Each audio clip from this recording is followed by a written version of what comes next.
Shalom. First and foremost, I want to give all praises, honor, and glory to Yahweh, Bahasham Yahushai, Bahasham Recha Kudash. Double honors to the elders and the apostles of Great Millstone, and peace and blessings to the elect. And just going through a couple of articles here, pretty interesting, as a lot of things have been going on recently. And here, right, as we see here, it says TikTok's most famous star or most popular star, Khaby Lame or Lame. Let me actually see how you pronounce that. Lame. Pronunciation. Let's see. Khaby. I don't care about whether he's a pro gamer. All right. Khaby Lame. All right. Cool. Lame. It doesn't matter. The point is, as it says here, he leaves the U.S. after being detained by ICE. Right.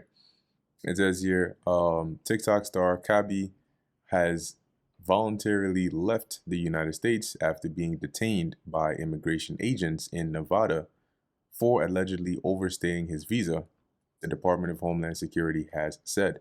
So pretty much, as you're seeing, this whole ICE thing is turning out into a much bigger deal, right? A much bigger situation than people initially thought, right? You have this whole protests and riots over there, which LA is just one of many places, right? It just happened to be where it started, but might not be where it ends, as you'll see in the subsequent articles that I have here. But on this, right, the reason I wanted to bring this up here is because, like, when you look at it, right, it says here, he was a citizen of Italy, and he is the world most popular TikTok personality with about 162 million followers on the Chinese-owned app. Right now, that didn't matter, right? That didn't matter, which immediately brought to mind this precept in Proverbs 11. Right, Proverbs 11:4, right? Riches profit not in the day of wrath, but righteousness delivereth from death. Because usually, those people that are very famous and popular are rich, right? Because of whatever means they're famous and popular for, right? So they get sponsored and, all of these different things. The point being, as we read in Proverbs, it profits not in the day of wrath. And this is, this whole ICE situation is just the tip of the iceberg. The tip of the iceberg. That's funny. It's just the beginning. Okay. But it's going to show you that via social media, a lot of people have, like, back in the ancient world, people were famous for certain things, right? Like, you had somebody who would be very, very famous for being an artist, like, and they make art, or somebody that would be very, very famous for being, I don't know, like a Caesar or a king, right? Or something that led to them being well known. In today's day and age, when you look at why a lot of people go viral and become famous today and what they actually do, it's ridiculous. It's literally ridiculous. It's making funny. I remember when he did the videos, it was just like not talking, right? Just using your hands to, like, point out how to do things, right? The obvious, basically pointing out the obvious, that kind of thing. But you have other people that, they just talk or overreact to things on camera, or go on OnlyFans, or just something very vain that doesn't really hold much weight or merit, but they become very famous because this is a society run on bread and circuses. So majority of people spend their time on these platforms. And so when they come, and it's for what? Entertainment. And so that's why they put so much value on these vain things. But it goes to show you that it doesn't really hold any weight, because when reality sets in, you're just another regular person. You're subject to everything that everybody else is subject to, right? When the Lord sends that famine, just because you are famous or you're rich, it won't make a difference, right? And if you don't believe me, go and watch these movies where society collapses.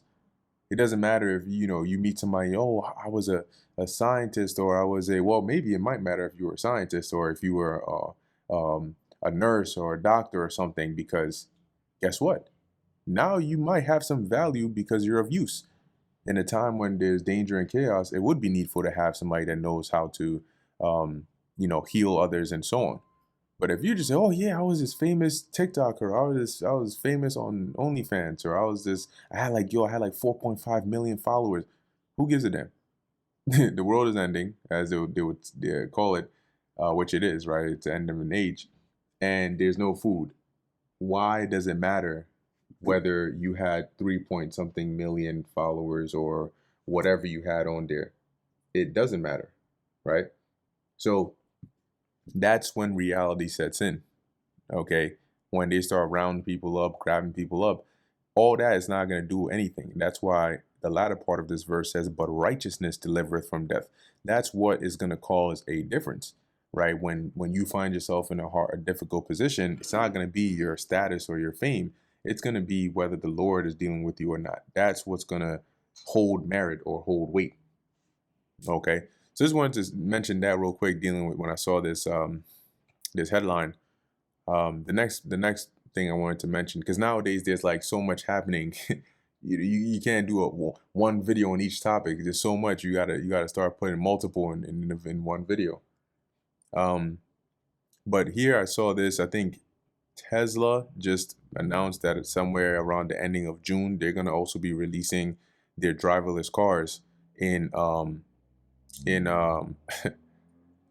Texas, right? In some controlled areas over there in Texas. But as you can see in the headline here, your new life of driverless cars. If you live in Northern California, you know this already. In a few years, driverless cars will be everywhere. You will likely use them if you travel to the city.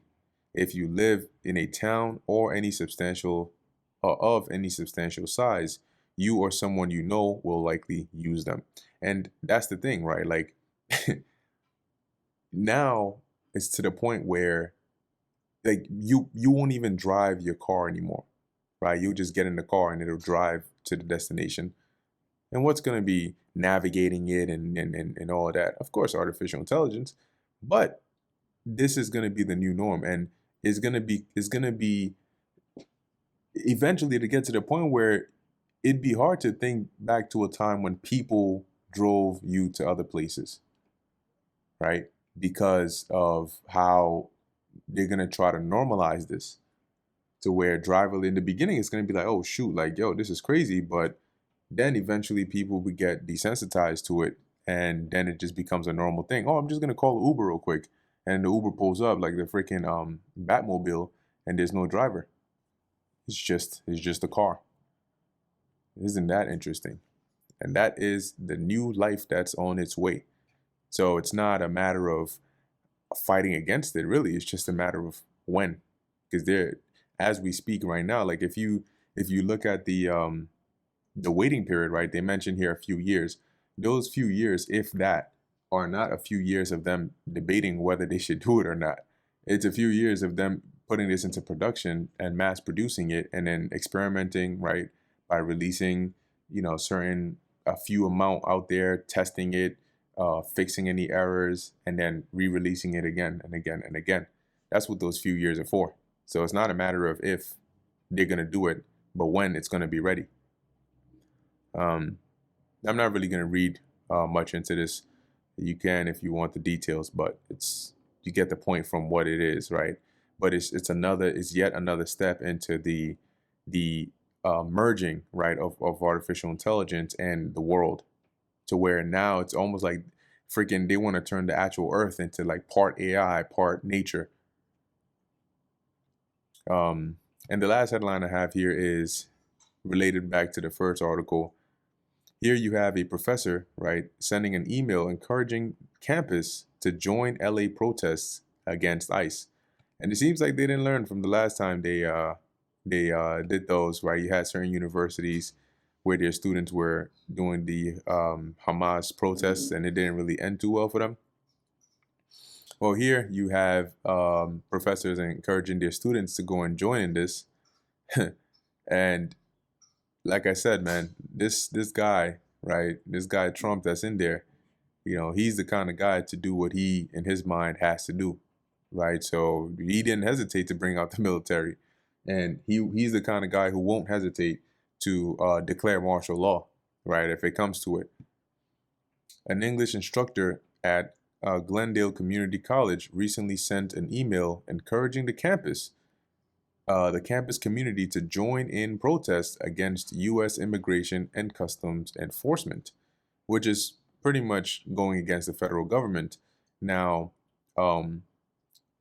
it's been coming out that you have a lot of NGOs, right, non-governmental organizations that are behind this funding and like basically pushing for it. And you also had a lot of NGOs, probably most of them being the same, that were behind the busloads and truckloads of immigrants coming into the country, right, under the time of Biden. So they pushed and funded the the influx of people into the country, right, unvetted, and now they're pushing and funding the riots or rebelling against the removal of those people, which is now leading to this civil divide. So let's see. So let's read a little bit of this one naturally. And it says here, this call comes as riotous demonstrations in downtown Los Angeles have included destruction of property, looting, arson incidents, and the injury of at least 5 police officers. On Sunday, Julie Gamberg, a faculty member at Glendale Community College, sent an email promoting anti-ICE demonstrations organized by the Democratic Socialists of America's Los Angeles chapter, according to screenshots of the note circulated on X, right? So now it's become a thing of the left versus the right. And the scriptures say that, right? A house divided in itself cannot stand, right? I don't know what's going on over here. What is this? New Zealand Parliament suspends 3 lawmakers for performing protest haka. Let's see what that's about. Freeze them. Okay, that's not what we came here for. So we'll just keep it pushing. Anyway, that was kind of funny.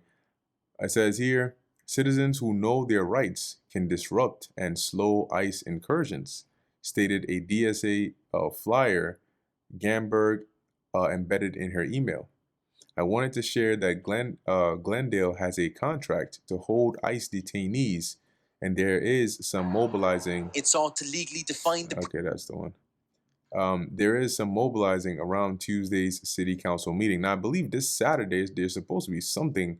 I forget the details of it. I got to go look into it.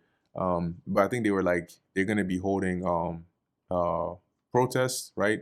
But it's also going to be there's some other events. I heard it, but I didn't get to look into it yet. But I definitely think that there's something that is planned for this Saturday, or a couple of things that are planned to occur. So I mean, let's keep our eyes out and see where we at. Yeah, she included a link to a Los Angeles Times article headlined "LA suburb is holding ICE detainees in its jail, sidelining sanctuary rules." But yeah, see, we're at the point now where that's the legal way to do things is really going out the window. It's all changing. And it's changing because of circumstances and events that are taking place, events that are orchestrated by those behind the scenes, so they can end up changing these ways.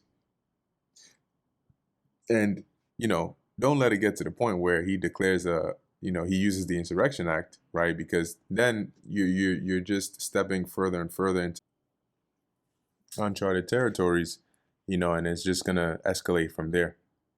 But yeah, here you go. This is the faculty at Glendale Community College and other institutions have been advised by their respective administrations not to interfere with the DHS or ICE activities. Julie Gamberg is a full-time English teacher at GCC, California. She is encouraging her students via email to attend. So this is a divide on many levels, right? But it's all that's Isaiah 19, right? The Lord said He would set the Egyptian against the Egyptian, and they shall fight one against another. So once again, just watching prophecy unfold. But let's see how the Lord, where the Lord takes this thing. But definitely looking interesting. So as the Lord said, watch as well as pray, because we don't know, when that day is, but we definitely see the signs coming. So with that, I'm going to end it here. Lord willing, that was edifying to the elect. In closing, I want to give all praises, honor, and glory to Yahweh, Bahasham, Yahweh Shai, Bahasham, Ruach HaKodesh. And until next time, Shalom.